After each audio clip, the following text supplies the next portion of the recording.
Hey, deserving listeners, Real Housewives, let's watch. My name is Dr. Kirk Honda. I'm a therapist and a professor.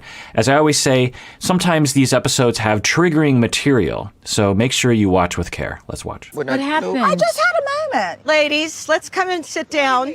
Sutton, I want to make this clear. Yeah. Because I don't want you to think that something has been said or that's bigger than it's not. We have to fix this because I'm not happy with her. You said. Okay, another good move. Crystal or Sutton is saying we have to fix this because I'm not happy with her. That's a door. That's an opening of a door. It's not a very welcome door, but it's a door. She's not just going after Crystal.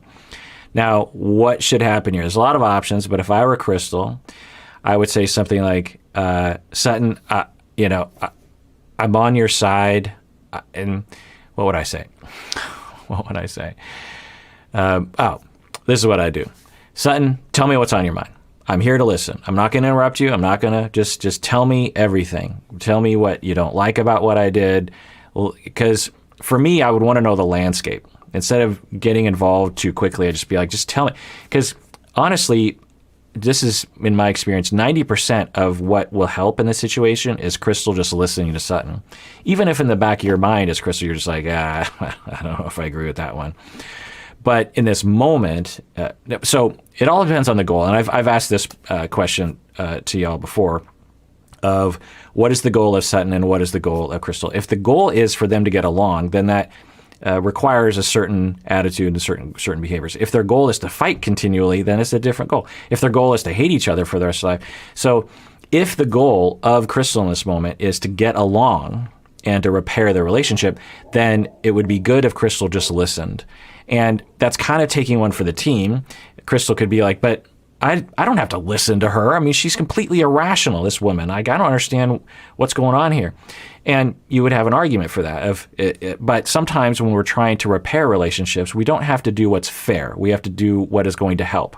Now, in the long term, we can get fairness. Like Crystal could listen tonight, listen another time. And then the third time she could be like, hey, can I insert some things in here? Because I have some things to say. Is that fair? Maybe not. Is it functional? Probably. Let's see what Crystal does. Said a lot of things about me. No. And I can't sit across the table from you and pretend. Please do not disrespect my feelings. Let's not sugarcoat it. What do you need from Crystal? I don't need anything from Crystal. Stop it. Okay, Garcelle's doing a good job here. She said, okay, what do you need? Because I thought we've already talked about this. What are you looking for? That's a good question. Now, oftentimes, it takes a lot. I've had this conversation with couples before. There will be a conflict on my couch, and I'll just be like, okay, what would you like to hear from your wife at this point? And the first response usually is, I don't know. I don't want anything from them. Because the person is too scared to be vulnerable. Because when you ask for something, you set yourself up for being disappointed. So it's safer to not ask for something, even though you desperately want something from the other person. So Garcelle is, getting to the heart of the matter. And Sutton's like, I don't want to. And Garcelle's, no, putting hands on in a nice way, I think, and saying, no. What do you need? What do you like? Now, if I were Crystal, I would kind of stay out of this a little bit. Just be like, okay, Sutton's having a moment. I shouldn't add to it. She seems agitated. There's no reason to add to it. But it depends on the goal. Now, maybe if Crystal doesn't have a goal of working it out with Sutton, then, I guess it doesn't matter what Crystal does at this moment. Let's watch. You need something for Crystal for you to be okay. She already did it. It goes on and on when it's not done. Look at her and tell her what you need to fix it so we can move on. I think it's really shitty. You have used so many words about me. And so now So tell me the words. You need to let me say my piece. Okay. Not fair, because Crystal's just asking for clarification. But if you're Crystal and your goal is to make things better, you say, okay, she's having a moment. I'm being stomped on in this moment unfairly, but, I need to see the bigger picture here. And I think I need to just say nothing. And that was my thought was, I think what would help is if Sutton were just able to talk for 45 minutes and Crystal just nodded her head. Even though in the back of her head, Crystal would be like, I think half of this stuff is a bunch of baloney. But usually this is what helps, especially people that I believe have a lot of trust issues and relational traumas that I think she has. For her to go from 0 to 8 in this moment, it usually means that there's a whole sea of traumas that Sutton has been through that have been unresolved, threats to her. I'm guessing that Crystal is just the last most recent example for Sutton in a long string of moments where she felt like she was being stomped on and rejected unfairly. Okay. The word violate is really crazy to me. What crazy planet do you live on? Not yours. Again, okay, if I'm Sutton, I would say, okay, when you said violate, it really hurts my feelings. And I don't know what you mean by it, but just that word, because when I hear that word, I think these things. And it just really hurt my feelings. It really made me feel like you were labeling me unfairly. So you could say something like that. But to say, you are crazy. So you want to stay away from ad hominem types of attacks when you are complaining to someone that's close to you. You want to stay away from phrases like, when you did that, that demonstrated to me that you're crazy. Or when you use that word, you're crazy for using that word. That's an attack on the person. You're calling the whole person crazy, whatever that means. Instead of saying, what you did made me feel this way. Very important. Because if you call someone crazy and you call someone out, you're just like, you are crazy. There's something wrong with you. Then the person is hurt, and then they will be prompted to defend themselves. They don't have to. And if I were Crystal, I'd be like, okay, she's calling me crazy because I used the word correctly. I'm not going to say anything because she's out of control right now. If my goal is to make things better, I'm not going to say anything. But she did. She's two wrongs don't make a right, really. She says, apparently not on the same planet as you. Now, one could say that that's a fair thing to say. You know, she's not insulting Sutton in this moment. She's like, well, I think I've explained the definition of violation. I think I've explained how I see the situation, and I'm confident in my usage of the word. And if you think that I'm from a different planet, then, you know, yeah, apparently we're on different planets. And then Sutton takes that as just an extreme affront. Instead of just saying, okay, well, I just said what planet are you from? And she snarkily said back, apparently not the same planet as I. Okay, it's fair, touche, moving on. But now Sutton is completely aghast. We're not going to get anywhere from this. I'm not going to change the word that I use. The word was used correctly. You can't unuse it, Crystal. I would never. There. So I would now say it. I would say the word again. What do you need so we can move on from this? I think she wants an apology. Please. It's fair that Crystal's like, no. One, I used the word correctly. Two, I'm not going to apologize to her. She's the one that's responsible for violating me and for not apologizing and for causing problems here now and calling me crazy for using a word accurately. I'm not going to apologize. So it's fair, but is it helpful? Is it ultimately what you want in life, Crystal? I don't know. I'd have to ask her. Oh, okay. I feel okay, wait. I am sorry that you're upset. No, you can't be sorry that I'm upset. Oh, sorry, That's then not I an don't apology. apologize for that It's word. not an apology. I didn't give you an apology for the word. The word I'm was used sorry properly. that you're upset. That is not Sorry, an I apology. take- Right, that's not an apology. I'm sorry that you're upset. I think Crystal was thinking, well, okay, what could I do here to help in some way? I'm going to stand my ground, but maybe I could say this and maybe that'll help. And then Sutton, I think, rightfully rejected. That's not an apology. It's just, I think we're just right back in the same zone as we were before, where, okay, what would I say now if I were Crystal? It's just kind of a good game to play, right?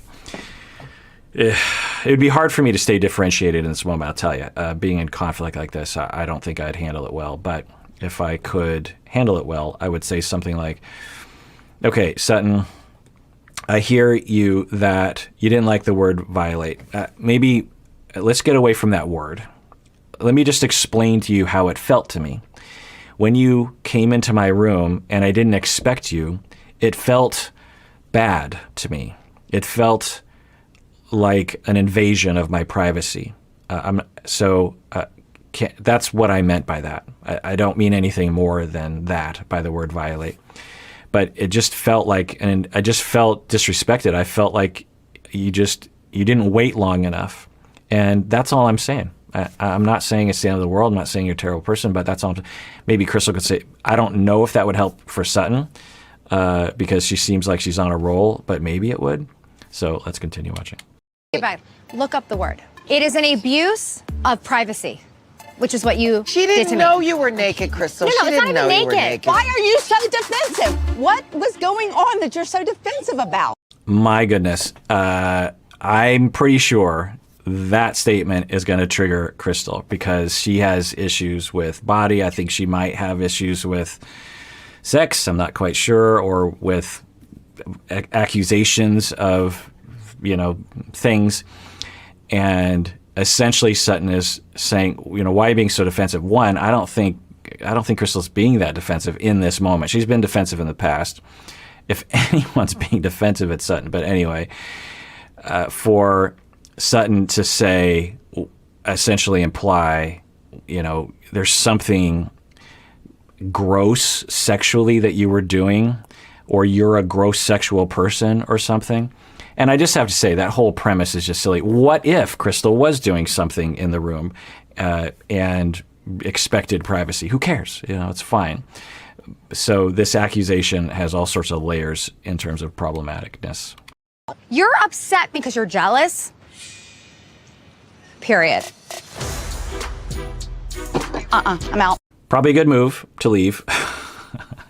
And I'm guessing that Crystal was being triggered in that moment. Not a good thing to say. And I always dislike this kind of accusation, that when people are having a conflict, it's like, well, they're only jealous of me. I'm always thinking, really? Like, do you think? I mean, I think sometimes that might be a motivation, but I really don't think that is, from my take on Sutton, her issue.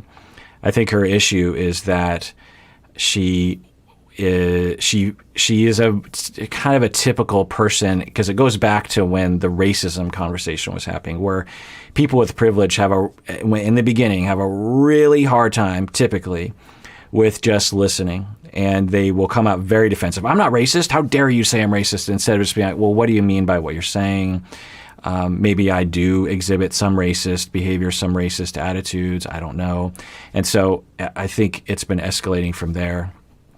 So I don't think that Sutton is motivated by jealousy to my eyes. But I'm just always speculating anyways I watch. I'm out. You, Crystal. That was really... Come on. No, is she You leaving? can't do that. Oh, Hold on shoot. 1 second. Hang on. God. It's your house. You need to get up Hang and do on. something. I know. What did you want me to say? No, ma'am. Jealous of what? Your ugly leather pants? No.